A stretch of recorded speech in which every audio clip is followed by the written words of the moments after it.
नमस्कार, मी ओंकार राजेंद्र आणि आजच्या आपल्या संतवाणीचं नाव आहे भेटी लागी जीवा.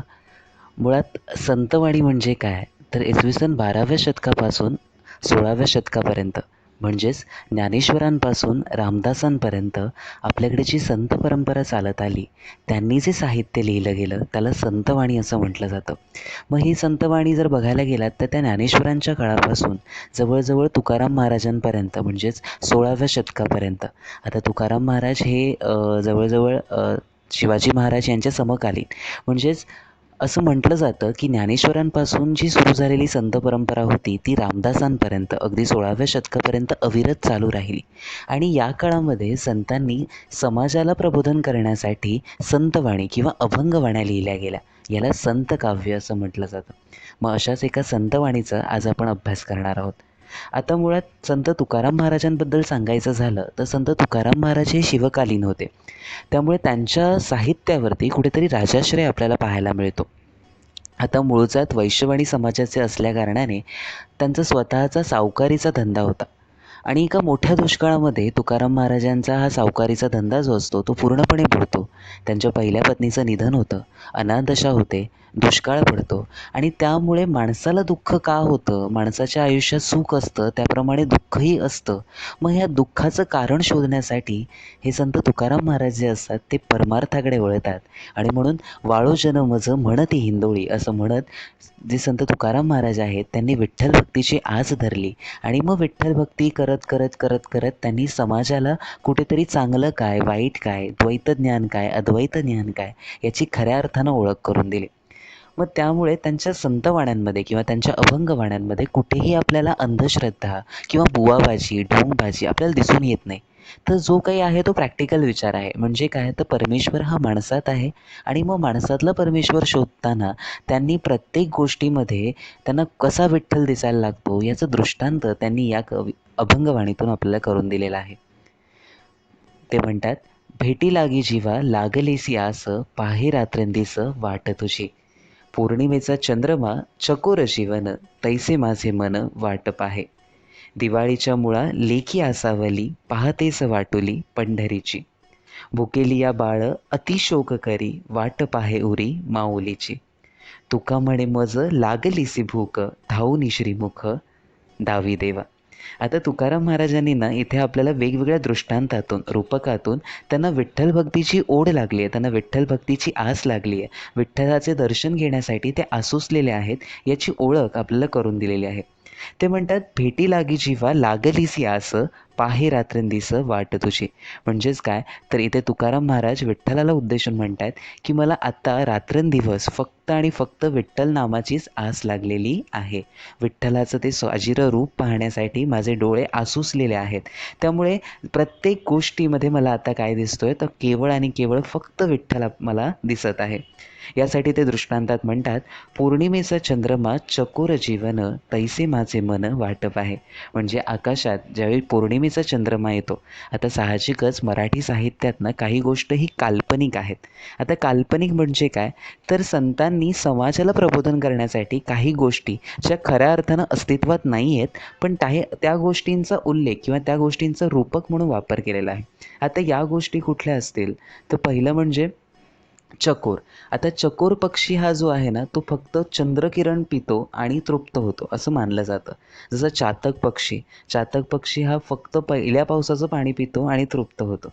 त्याचप्रमाणे अशा अनेक उदाहरणं त्यांनी दिलेली आहे. फॉर एक्झाम्पल अजून आपण म्हणायचं झालं तर फिनिक्स पक्षी म्हणजे काय, तर राखेतून जन्माला आलेला पक्षी असं मानलं जातं. जपानमध्ये ज्यावेळी हिरोशिमा आणि नागासाकी याच्यावरती अमेरिकेने बॉम्बब्लास्ट केले होते, त्यानंतर जपानची प्रगती अगदी झपाट्याने झाली आणि त्यामुळे जपानला असं म्हटलं जातं की फिनिक्स पक्षाचा देश आहे. फिनिक्स पक्षाचा देश म्हणजे काय, तो जो राखेतून जन्माला आलेला आहे असा देश. मग यासाठी आता इथे पण तुकाराम महाराजांनी वेगवेगळ्या रूपकांचा वापर केलेला आहे. मग त्याच्यामध्ये ते म्हणतात की पौर्णिमेचा चंद्रमा चकोर जीवन, तैसे माझे मन वाटप आहे. म्हणजेच चकोर जसा पौर्णिमेच्या चंद्राची वाट पाहत असतो, पौर्णिमेला आकाशात पूर्ण चंद्र येतो आणि मग हा चंद्राचा जो प्रकाश असतो, जो चंद्रप्रकाश असतो, जी शीतलता असते, ती पिऊन तृप्त होणारा पक्षी कुठला असेल तर तो फक्त चकोर आहे. आणि त्या अगदी चकोरासारखं मलाही फक्त विठ्ठल दर्शनाचं, विठ्ठलाला पाहण्याची आस लागलेली आहे. त्याच्यानंतर ते म्हणतात की दिवाळीच्या मुळा लेखी आसावली, पाहतेस वाटोली पंढरीची. आता इथे त्यांनी एका मुलीचं वर्णन केलेलं आहे. मुलीचं लग्न झालं की तिला आपलं आईवडिलांचं घर म्हणजेच माहेर सोडून सासरी जावं लागतं. ज्यावेळी मुलगी सासरी निघून जाते त्यावेळी साहजिकच तिचं मन शेवटपर्यंत आपल्या माहेरी अडलेलं असतं. आपल्या आईवडिलांची काळजी, आपल्या भाऊ बहिणींचं प्रेम तिला कधीच पारखं झालेलं नसतं. म्हणजे शेवटी त्या मुलीची इच्छा असते आपल्या माहेरी येण्याची.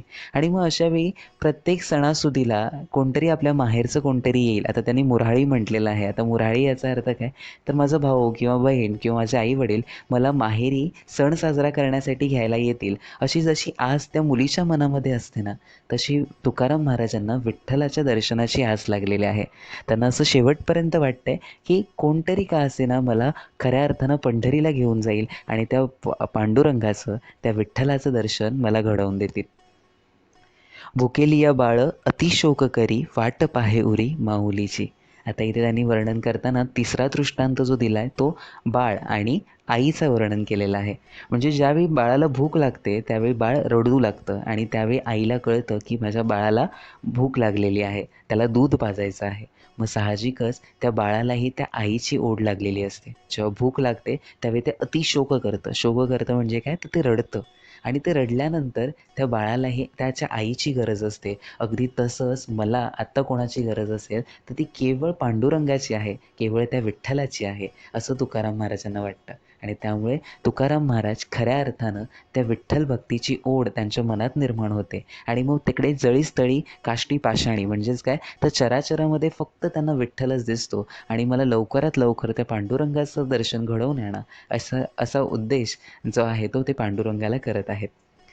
तुका म्हणे मज लागलीसी भूक, धावूनी श्रीमुख धावी आता.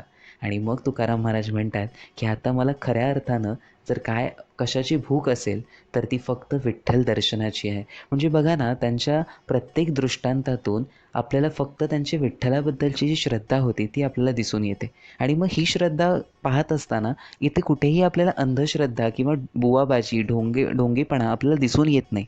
तर त्यांनी अगदी साधार अशा दृष्टांतातून खऱ्या अर्थानं विठ्ठल दर्शनाची ओढ त्यांनी आपल्या मनातली व्यक्त केलेली आहे. आणि म्हणून ते शेवटी म्हणतात की तुका म्हणे मज लागलीसी भूक. मग आता मला भूक लागली आहे तर ती कसली आहे, तर फक्त मला परमेश्वराच्या ओढीची आहे, परमेश्वराच्या दर्शनाची ओढ आहे. आता तुकाराम महाराजांचा जर तुम्ही इतिहास पाहिला किंबहुना तुकाराम महाराजांबद्दल जर तुम्ही थोडाफार पार्श्वभूमी पाहिली तर तुकाराम महाराजां हे परमार्थाकडे केव्हा वळले, तर ज्यावेळी माणसाला दुःख घडलं, माणसाला आयुष्यात जसं सुख आहे तसं दुःखही येतं. मग या दुःखाचं निवारण करण्यासाठी ते खऱ्या अर्थानं परमार्थाकडे वळले. आणि ज्यावेळी ते परमार्थाकडे वळले त्यावेळी त्यांना खऱ्या अर्थानं सुख कुठे मिळालं असेल तर ते विठ्ठलाच्या भक्तीत मिळालेलं होतं. म्हणजे बघा ना, प्रत्येकासाठी देव हा वेगवेगळा असू शकतो. आता तो वेगवेगळा आहे म्हणजे काय, तर काही जणांना दगडातल्या मूर्तीमध्येही देव दिसतो, काही जणांना माणसात दिसतो, तर काही जणांना हाच देव चराचरामध्ये दिसतो. म्हणजे ज्याची जशी श्रद्धा तसा त्याचा देव असतो. त्यामुळे कोणाच्या श्रद्धेला किंवा कोणाच्या देवाला आपण काही म्हणू शकत नाही. पण एक लक्षात ठेवा, माणसातून देव शोधायला आपल्याला संतांनी शिकवलं. जे अद्वैत ज्ञान आहे ते अद्वैत ज्ञान काय सांगतं, तर देव हा माणसामध्ये आहे, तो माणसामध्ये शोधा. मूर्तीची पूजा करून तुम्हाला देव मिळेल न मिळेल हा पुढचा भाग आहे. पण त्या दगडावरही तुमची श्रद्धा असते आणि ती श्रद्धा अगदी सकारात्मक असते. त्यामुळे त्या श्रद्धेला आपण चुकीचं ठरवू शकत नाही. पण माणसातमधला देव शोधताना, विठ्ठलाचं दर्शन घडताना, हे विठ्ठलाचं दर्शन त्यांना कुठल्याही देवळात घडत नाही आहे, तर हे विठ्ठलाचं दर्शन त्यांना प्रत्येक माणसामध्ये दिसतंय. याचंच वर्णन त्यांनी भेटी लागी जीवा या अभंगवाणीतून केलेलं आहे. धन्यवाद.